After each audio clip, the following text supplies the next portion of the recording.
Twagala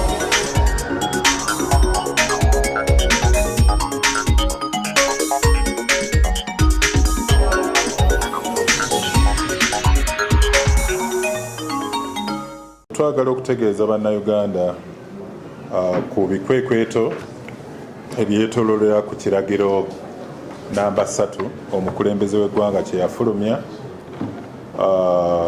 ku balaalo oba abaliisa mu bitundu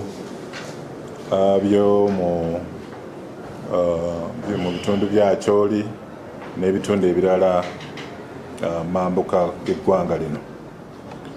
Nga ekiragiro kino kyali kiragira ebitongole ebikuuma ddembe okulaba nga bifulumya abalaalo abatagula mataka mu makubo matuufu. So ebikwekweto bino byatandika nga 4 era twagala okutegeeza bannayuganda nti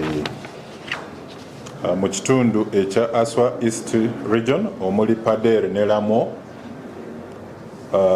ente ebikubi 500 byasobola okuwerekebwa okuva mu district ez'e Padere ne Lamo. Padere ente 308, Elamo ente 157 ze zaawerekebwa okuva mu bitundu ebyo mpaka ku lutindo olwa Karuma.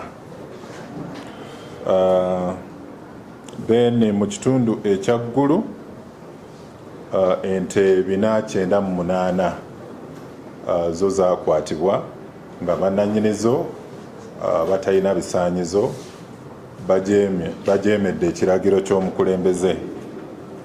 Then mu kitundu ekya Amuru ente 604 ze zaakwatibwa ku balaalo abajeemu. Then Enuoya ente 358 ze zaakwatibwa nga bannannyinizo bajeemedde ekiragiro ate nga tebalina bisaanyizo. Awamu ente ezaakakwatibwa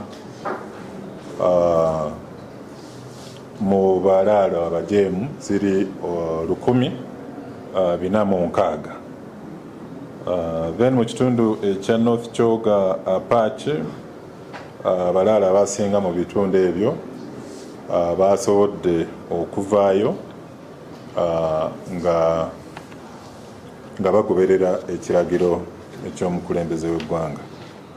So tiimu zaffe eziri mu kikwekweto kino mulimu aba UPDF, aba police, aba intelligence, ba RDC, ba LC5 chairpersons ne ba CAO. So ebikwekweto ebyo bikyagenda mu maaso okusinziira ku kiragiro namba 3 eky'omukulembeze w'eggwanga.